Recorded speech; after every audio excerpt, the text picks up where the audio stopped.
로마서 묵상이 계속해서 진행이 되고 있습니다. 오늘 본문 말씀은 1장부터 4장까지 이루어진 모든 사도 바울의 주장 가운데서 하나님의 복음이 이렇게 이루어졌다라고 하는 설명까지 4장에 이르기까지 이루어집니다. 그런데 하나님의 복음이 이렇게 이루어졌다라고 설명하기 위해서 1장 18절부터 3장 20절까지는 전제를 설명해 주죠. 모든 사람이 하나님의 진노 가운데 있었다. 이렇게 얘기합니다. 왜 하나님의 진노 가운데 있느냐? 죄 아래에 있었기 때문이다 라는 겁니다. 그 죄는 과연 무엇이냐 했을 때 우리가 3장 10절 이하의 구약 성경에 제시된 죄의 목록들이 쭉 나오죠. 그런 죄 아래에 있었다. 그런데 그 죄의 특징이 뭐냐면 하나님과의 관계에서 하나님을 외면하거나 하나님을 대적하는 것이었다. 이렇게 말씀을 드렸습니다. 그래서 이스라엘을 하나님의 백성 삼아서 그런 와중에도 하나님이 율법을 주셔서 그 율법을 통해서 하나님의 백성의 다름을 보여주려고 했지만 이스라엘은 실패하고 말았다라고 말씀드렸어요. 그래서 희망이 없었던 겁니다. 그렇지만 3장 21절부터는 그러나 하나님께서 이런 진노와 심판 아래에 있는 인간을 외면하지 않으시고 하나님의 의로움을 세우셨다. 이렇게 말씀합니다. 하나님의 의로움은 뭐냐면 하나님의 하나님다우심을 보여주셨다라는 겁니다. 하나님의 하나님다움은 무엇이냐면 예수님을 모든 인류가 짊어지고 있고 처해 있는 죄의 진노로부터 구원하여 주시기 위해서 예수님이 달리신 십자가에 그 모든 죄의 진노를 다 쏟으셨다는 겁니다. 그리고 죽으시고 사흘 만에 부활하셔서 하나님께서 베푸시고자 하는 의롭게 됨을 예수 그리스도를 말미암아 이루어 주셨다라는 겁니다. 그런데 이렇게 이루어지신 예수 그리스도의 의는 인간이 진노 아래에 있었기 때문에 죄 가운데 있었기 때문에 인간의 어떤 노력이나 어떤 행위, 어떤 업적을 통해서 받게 되는 게 아니라 전혀 하나님과 상관없는 상태에서 하나님께서 먼저 행하신 일이기 때문에 누구든지 그 예수님의 행하심을 믿기만 하면 모두가 하나님의 의로움 가운데 들어올 수 있다라고 하는 약속을 맺어주신 겁니다.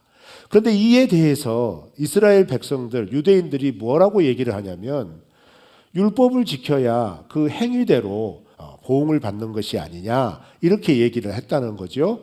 그랬을 때 바울이 아브라함과 다윗의 예를 들어서 아브라함이 할례를 받고 율법을 받고 할례를 받음으로 구원을 받았느냐? 아니라는 거예요. 아브라함은 하나님의 행하심에 대한 약속하심에 대한 것을 믿음으로 의롭다 여김을 받은 거다. 이삭을 모리아산에 바쳐서 너 참 의롭다 이렇게 인정하신 게 아니라 이 사건이 일어나기 한참 전에 하나님께서 하늘의 별을 봐라 바닷가의 모래를 봐라 내가 너의 후손을 이렇게 만들어주겠다라고 하는 그 약속을 아브라함이 믿음으로 받아들이는 것을 하나님이 보시고 그 믿음을 의롭다 여겨주셨다 이렇게 설명을 한 거예요.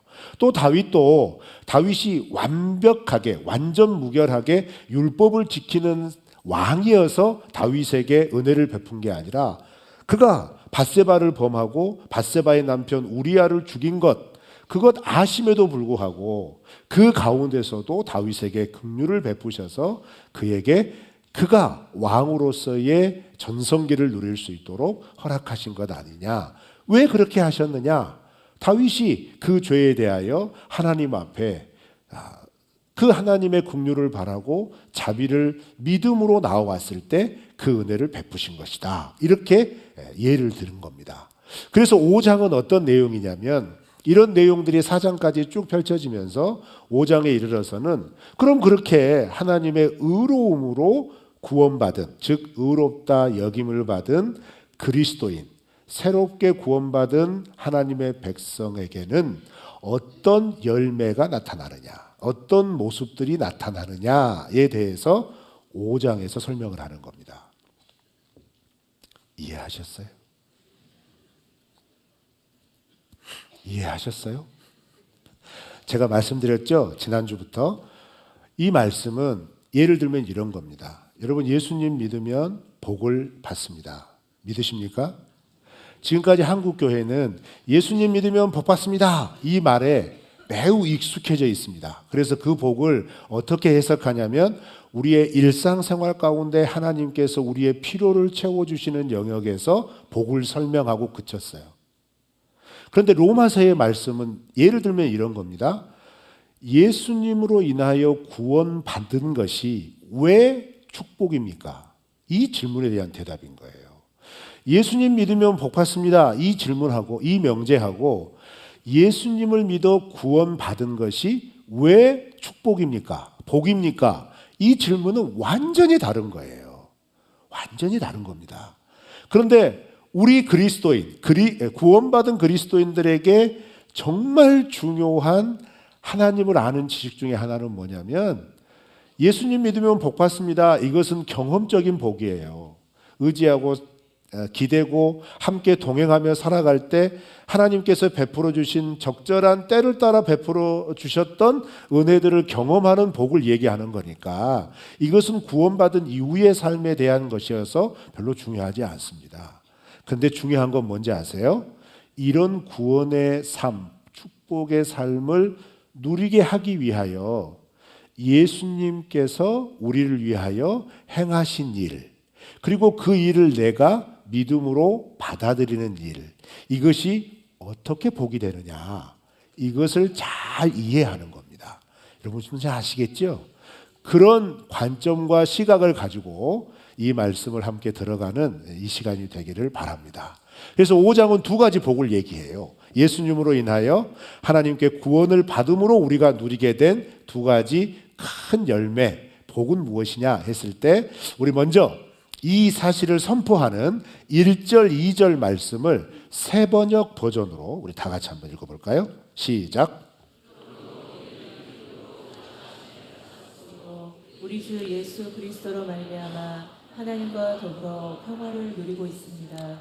우리는 또한 그리스도로 말미암아 지금 서 있는 이 은혜의 자리에 믿음으로 나아오게 되었으며 하나님의 영광에 이르게 될 소망을 품고 자랑을 합니다. 아멘. 자, 1, 2절 말씀을 보시면 그러므로 이렇게 시작을 하잖아요. 이 그러므로라고 하는 것은 4장의 내용의 결론을 얘기를 하는 겁니다. 그러니까 4장의 내용은 하나님께서 하나님의 의로우심으로 예수 그리스도의 십자가의 복음으로 우리를 구원하여 주신 일을 설명하는 내용이었어요. 그렇게 예수님의 십자가로 우리가 구원을 받아서 누리게 될 믿음으로 의롭다 하심을 받음으로 인해 그 받은 이후에 우리가 어떤 상태에 있는지를 선언을 하는 겁니다. 첫 번째 선언은 뭐예요? 예수님으로 말미암아서 하나님과 더불어 평화를 누리고 있다, 이렇게 얘기합니다. 이거 과거 완료형입니다. 무슨 말인지 아시죠? 예수님을 나의 구원자로 믿는 그 순간, 그때 이미 이루어진 겁니다. 이거 선언하는 거죠. 그러면 하나님과 더불어 평화를 누리는 게 왜 중요하냐 했을 때 여러분 1장 18절부터 3장 20절은 하나님의 진노에 대해서 얘기했다고 말씀을 드렸어요. 모든 인간은 죄 아래에 있어서 하나님의 진노의 대상이었다고 그랬죠. 심판을 받아야 할 존재라고 말씀을 드렸죠. 그런데 예수님 때문에 이제 하나님께서 예수님을 믿는 모든 자들은 진노와 심판의 대상으로 보지 않고 평화의 대상으로, 화평의 대상으로 바라보시게 되었다라는 겁니다. 여기에서 평화라고 번역이 됐고 오늘 우리가 읽었던, 조금 전에 읽었던 개역개정의 화평이라고 번역된 단어는 헬라어로 에이레네, 많이 들어보셨죠? 교회 좀 끝발 있게 다니셨다고 생각하셨던 분들은 한 번쯤 들어보셨을 단어입니다. 에이레네. 근데 이 에이레네는 이 평화로움, 화목함, 화평함, 이라고 하는 뜻으로 사용이 되는데 이 단어를 뜻하는 히브리어는 더 유명한 단어죠. 혹시 뭔지 아시겠어요? 평화. 고민하지 마세요. 생각하고 계시는 게 맞는 거예요. 뭘까요? 맞습니다. 샬롬입니다. 자, 그런데 샬롬의 의미를 우리가 좀 더 깊게 살펴보자면 하나님과 우리가 샬롬의 관계가 되었다라고 하는 건 어렵게 생각하지 마세요. 우리가 예수님을 믿음으로 인해서 하나님이 우리에게 죄 가운데 있었던 우리에게 베푸셨던 모든 진노, 모든 요동함, 불안함, 하나님의 심판의 거리들을 하나님이 예수님으로 인하여 싹 지워주셨다는 거예요. 그래서 4장은 하나님 편에서 인간에게 행하신 구원의 은혜가 무엇인가를 설명하면서 다른 거 얘기하지 않습니다. 이 모든 하나님과의 관계의 회복은 예수님 때문에 되어진 것이다 라고 얘기를 한 거예요. 그런데 이것을 믿는 문제에 대해서 여전히 유대인을 비롯한 사람들은 어떻게 생각하냐면 그래도 예수님을 잘 믿어야 구원을 받는 거 아닌가? 이렇게 생각하는 경향이 있는 거예요. 그래서 이렇게 질문을 우리가 드려볼 수 있는 거죠. 여러분, 예수님을 여러분들이 얼마나 잘 믿어야 구원을 얻을 수 있을까요? 예수님께 구원을 받는다는 건 예수님을 믿음으로 구원을 받는다는 건데 그 믿음의 정도가 얼만큼 되어야 구원을 받을 수 있다고 생각하십니까? 이 질문 자체를 로마서는 허용하지 않는 겁니다. 이런 생각하지 마시라는 거예요. 왜요? 우리의 수준으로는 우리가 이 5장을 살펴볼 때 1절부터 5절 그리고 6절부터 11절로 나눌 수 있는데 6절부터 11절의 내용을 이 하나님과 화목함에 대하여 설명을 할 때 화목함의 근거를 이야기하면서 뭔 얘기를 해요? 우리가 아직 죄인 되었을 때에, 우리가 아직 하나님에 대하여 알지 못하였을 때에, 우리가 하나님의 뜻이 무엇인지를 분간하지 못하고 내 마음대로 살아가고 있을 때에 하나님은 그의 아들 예수 그리스도를 통하여 우리에 대한 자기 사랑을 확증하셨다. 이렇게 말씀해요. 그 말은 뭐예요? 여러분의 믿음의 수준이 구원을 결정하는 게 아니라는 겁니다. 이게 복음입니다.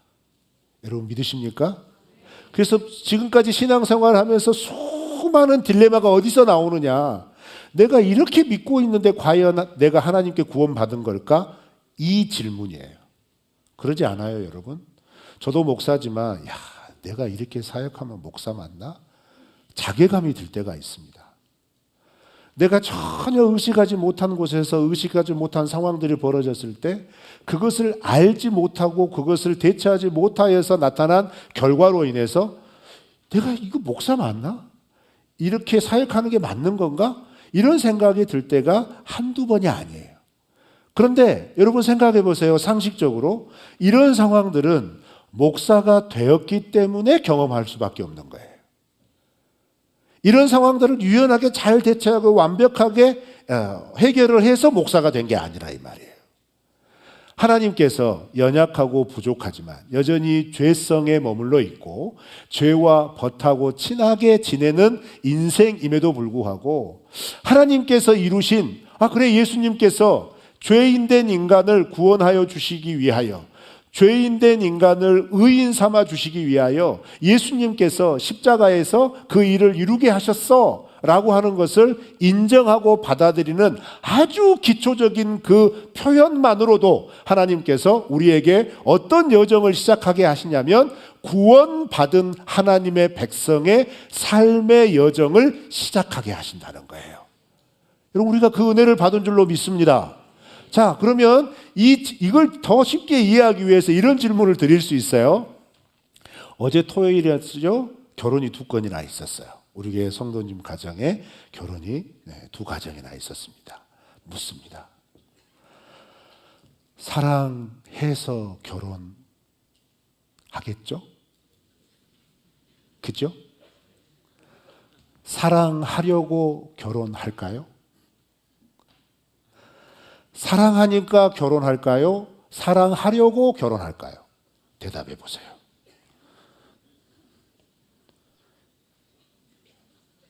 여러분의 대답을 들려주세요. 사랑하려고 결혼하십니까? 아니. 사랑해서 결혼하십니까? 사랑하려고 결혼하십니까? 둘 다죠. 둘 다죠. 잘 생각해 보세요. 결혼은 사랑하니까 결혼을 한 거예요. 그렇지만 결혼하면 끝납니까? 비로소 더 사랑해야 돼요. 이해가 안 되시나? 저 올해가 결혼 20주년이거든요. 20년 살면서 결혼하기 전에 사랑한 것보다 더 사랑했습니다. 저 더 사랑하려고 노력했습니다. 이해가 안 되세요? 자, 그래서 결혼 주례를 받거나 그럴 때 예식장에서는 예배를 드릴 때는 그렇게 주례를 하지는 않지만 미리 이제 만나서 몇 가지를 한 서너 시간 나누면서 그런 얘기 꼭 해주거든요. 살아봐라. 살아봐라. 결혼하면 너희들이 다 끝난 것 같지. 미션 완수한 것 같아요. 결승점에 탁 들어간 것 같아요. 아니에요, 여러분. 결혼은 어떻게 이렇게 잘하세요? 살아보니까 다 아시겠죠? 자, 구원도 똑같은 거예요. 구원도요. 한국교회의 지금의 이 미성숙함의 모습들, 제 자신의 미성숙함의 모습의 원인은 뭐냐면 구원의 확신을 결론 삼았기 때문에 그래요. 구원의 확신은 하나님의 백성의 삶의 시작인 거예요. 우리가 왜 하나님의 백성처럼 제대로 살지 못할까요? 구원의 확신이 없어서요? 아니죠. 구원의 확신 이후에 되어져야 할 그리스도인의 삶이 이루어지지 않았기 때문이에요. 바울이 에베소서 4장 13절 말씀에서 이렇게 말씀을 합니다. 한번 찾아보실래요? 제가 성경 구절 안 줬어요. 직접 찾아보세요. 에베소서 4장 13절. 아이, 또 센스 없게 띄워버리네요. 한번 읽어보세요. 시작. 같이 읽겠습니다. 시작. 우리가 다 하나님의 아들을 믿는 것과 아는 일에 하나가 되어 온전한 사람을 이루어 그리스도의 장성한 분량이 충만한 데까지 이르리니. 바울이 로마서도 썼고 에베소서도 썼거든요. 근데 에베소서 4장 13절에서 성질도 급하셔라. 계속 띄어나 보세요. 말씀을. 에베소서 4장 13절에서 아는 것, 아들을 믿는 것과 아는 일에 하나가 되었다. 공동체 안에서 그런 일이 이루어졌다는 거예요. 근데 여기서 끝난 거예요? 알았으니까 끝난 겁니까? 믿었으니까 끝난 겁니까? 아니죠. 그 다음 미션이 있는 거예요. 온전한 사람을 이루어져 가야 한다는 거예요. 온전한 삶이 시작이 된 거예요. 그런데 그 온전한 삶은 무엇이냐 했을 때 바울의 표현이 너무 힘든 표현이에요. 그리스도의 장성한 분량이 충만한 데까지. 말이 어렵죠? 십자가의 삶이 구현될 때까지. 예수님의 사랑이 완벽하고도 완전하게 드러난 곳이 어디예요? 3년 공생의 사역 기간인가요? 아니에요, 여러분. 십자가에 달리실 때예요. 십자가에 죽으실 때예요, 여러분. 우리를 위해서 사랑하시는 그 표현을 하나님의 진노가 온전히 쏟아지는 십자가 위에 달리셔서 그거 거부하지 않으신 거거든요. 그러니 그리스도인의 삶이 이 땅에서 살아갈 때 우리 교회 표어가 더 예수님처럼이잖아요. 이 더 예수님처럼이라는 표어가 우리에게 얼마나 큰 도전임과 동시에 부담이 될 수 있다는 것은 이런 의미가 있는 거예요. 내 삶 속에 예수님처럼 모든 오해와 모든 시선들을 다 감당하고 내가 그걸 품을 수 있는 성숙함으로 살아가기까지. 그것이 우리의 삶의 구현이 되어서 그리스도인이 있는 곳에는 분열이나 다툼이 아니라 온전함과 하나됨과 화평함이 나타날 수 있는 삶이 구현될 때까지, 그러한 삶으로 살아내야 될 때까지 우리의 삶이 어찌 된다는 거예요? 하나님을 믿는 것과 아는 일에서 그 일치를 가지고 힘을 모아서 살아가야 한다는 거예요. 그게 에베소 교회에게 보내는 바울의 간절한 바람이었습니다. 여러분, 이 바람이 오늘날 우리에게도 바울의 편지를 통하여 하나님의 마음으로 전달되고 있음을 믿습니다. 더 온누리 교회가 여기에 세워져서 더 온누리 공동체로 살아갈 때 우리가 구원을 받았습니다, 구원받았으니 됐습니다 라고 하는 수준에서 멈추는 게 아니라 구원받은 사람은 이렇게 사는 거구나 라고 하는 분명한 확신, 증거와 삶의 열매들이 나타나야 한다는 거예요. 그런데 그러한 삶의 증거와 열매들이 나타나기 위하여 하나님께서 근원적인 문제에 대하여 먼저 확정을 시켜주는 겁니다. 그것은 뭐냐면 하나님과 나와의 관계에서 내가 예수님으로 인하여서 하나님의 진노와 심판의 대상이 아니라 하나님과 화평한 존재가 되었다는 거예요. 화목한 존재가 되었다는 거예요. 여러분, 우리가 하나님께 대하여 죄의식이나 짓눌림이나 부담스러움으로 하나님께 대하는 게 아니라 하나님이 나를 그렇게 사랑하여 주시고 나와 화목하게 하시려고 우리에게 먼저 마음을 열어주시고 손을 열어주셔서 내밀어 주셔서 우리를 하나님의 백성 삼아 주신 것을 믿는다면 그 하나님과의 관계에서 나타나는 구체적인 즐거움, 그 모습이 뭐냐? 오늘 본문 말씀에 3번 정도 반복이 되는데 즐거움이 나타난다는 거예요. 신앙생활에 즐거움이 있다는 거죠. 오늘 예배 나오시는 여러분의 표정을 보니까 내적인 즐거움은 있는 것 같은데 외적으로 표현이 안 되시네요. 여러분, 제가 이 말씀을 준비할 때 이번 주는 너무너무 좋았어요. 왠지 아세요? 신학적으로 설명하려면 이거 너무 복잡한 문제거든요. 근데 간단해요. 왜냐하면 이 이야기 하는 게 저는 너무 즐거워요. 하나님과 우리가 이렇게 즐거운 관계가 되었다는 거예요. 하나님의 저주와 심판을 받는 막 쫓기고 숨고 어디 막 그에 들어가야 되는 그런 이미지가 아니라 하나님 그러면 막 달려 나오는 그런 이미지가 나온 거예요. 너무너무 즐겁기 때문에. 여러분, 하나님께 대하여 그런 마음 있으세요? 그게 구원받은 열매라는 거예요. 그런데 사단이 이 마음을 분탕질하죠. 어떻게 분탕질해요? 내가 이렇게 믿어서 자격이 있을까? 아닙니다. 이 하나님께서 베풀어 주신 확정된 소망, 하나님과 나는 이미 화목하게 되었다, 즐거운 관계가 되었다, 이 고백을 잊지 않으시기를 축원합니다. 그게 우리의 첫 번째 열매예요. 그러면 하나님과 내가 이렇게 화목과 관계가 되어서 너무 즐겁게 됐단 말이에요. 그럼 또 끝날까요? 아니에요. 아쉽게도 아니에요. 이런 즐거움과 이런 화목함만 있는 게 아니거든요. 무엇이 있냐면, 여러분, 우리가 이전 말씀을 구조를 살펴보면 바로 이해할 수 있어요.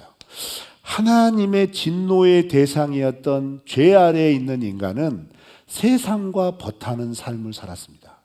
그러니까 세상은 하나님이 진노하시고 저주하는 인생을 동지 삼고 있는 거예요. 친한 겁니다. 세상과 친한 거예요. 그런데 이제 반대가 됐죠. 하나님의 진노와 심판의 대상이 아니라 하나님과 화목하게 된 존재가 되었단 말이에요. 자, 그러면 반대가 됐어요. 세상과의 관계는 어떻게 됐을까요? 이제 세상과는 구별이 되겠죠. 그렇죠. 세상의 방법과 세상의 이치로 사는 게 아니라 이제 하나님의 뜻과 하나님의 말씀을 따라 살아내야 되니까요. 당연히 세상과 구별된 존재가 되는 거예요. 그러면 이때부터 어떤 현상이 발휘되느냐? 하나님과 가까웠고 하나님과 즐거운 걸음을 시작하면 반대로 세상은 그들을 향하여 어떻게 할까요? 핍박합니다. 고난을 줍니다. 자, 이 상황을 역사적으로 로마 교회의 상황으로 확인해 보았을 때, 지난 시간에 제가 로마서의 배경을 얘기하면서 로마 교회가 지나온 과정들을 쭉 말씀을 드렸어요. 그리고 이 로마서의 기록 시기가 AD 57년쯤 될 거다, 이렇게 말씀을 드렸고, 이 57년 이후에 60년, 61년, 62년에 어떤 일이 벌어지는지 아세요? 로마 대화재가 일어납니다. 여러분, 역사를 관심 있게 아시는 분들은 아실 거예요. 네로 황조 통치 시대에 로마의 대화재가 일어나서 그 화재의 원인, 그 화재 때문에 이반된 민심을 추스르기 위해서 네로 황제가 취한 방법이 뭐죠? 유대인들이, 그리스도인들이 방화를 저질렀다, 이 소문을 퍼뜨린 거예요. 자, 그럼 여러분, 이 편지가 딱 기록되고 나서 앞으로 3, 4년 뒤면 어떤 일이 벌어져요? 이루 말할 수 없는 핍박이 일어나요. 그런데 여러분, 제가 이 역사적인 배경을 설명을 드리면서 이해를 구하는 건 이거예요.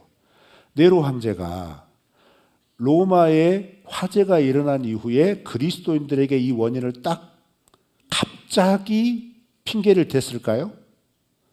그리스도인들에 대해서 일면 지식도 없는데 이 핑계를 댔을까요? 아닙니다. 그리스도인들은 영향력을 끼치는 삶을 살았던 거예요. 어떤 영향력이나 이 시기의 로마 제국은 황제 숭배의 기운을 가열차게 가속화시키고 있었습니다. 그런데 그리스도인들은 누구를 섬겨요? 하나님을 섬기잖아요. 그러니까 이 가치가 충돌될 수밖에 없는 거예요. 모든 로마가 지배하는 식민지에서는 로마 황제가 신이라는 사실을 여기고 받아들이고 여기고 로마 황제를 신처럼 숭배를 해야 됐어요. 그런 운동들이 계속해서 일어나고 있었다는 거예요. 그런데 그 와중에 하나님을 믿는 그리스도인 어떻게 해요? 그거 거부하는 겁니다. 그것 때문에 식민지 곳곳에서 파열음이 나기 시작한 거예요.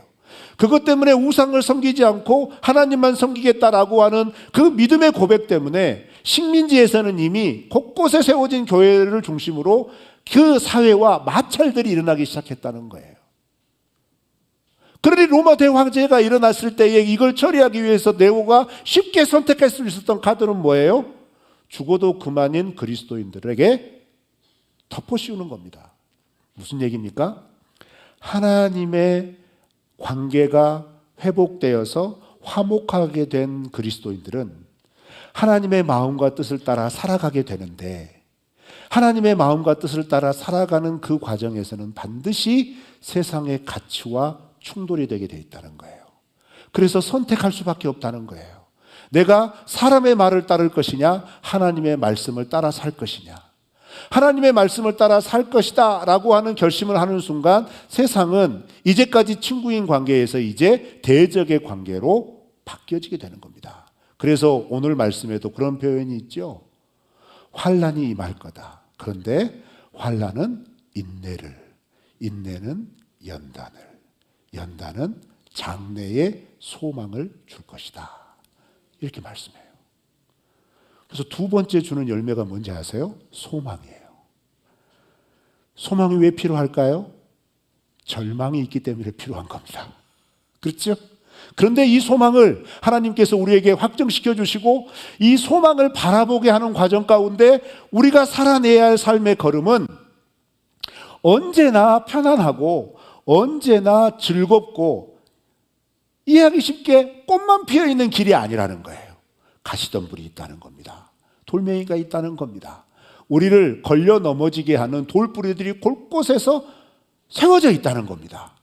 그렇게 넘어지더라도 다시 일어서서 갈 수 있는 건 뭐예요? 이 길 끝에 하나님이 약속하여 주시는 하나님의 영광된 소망, 그것은 뭐죠? 완전한 구원, 하나님의 영원한 나라, 이것들을 바라보게 하면서 그 방향성을 잡고 그 시각을 잃지만 않는다면 지금 내가 이 길을 걸어가면서 당하는 환난 속에서 견딜 수 있는 인내의 능력을 주시고, 그렇게 인내의 능력 가운데서 다져지는 게 뭔지 아세요? 개역개정은 연단이라고 번역을 했지만 이 단어는 개인의 인격, 격이라는 표현입니다. 격. 그리스도인다운 격이라는 거예요. 그런데 이 문장이 흘러가는 흐름을 보면 뭐예요? 이 연단이 결국 무엇을 낳아요? 소망을 낳아요.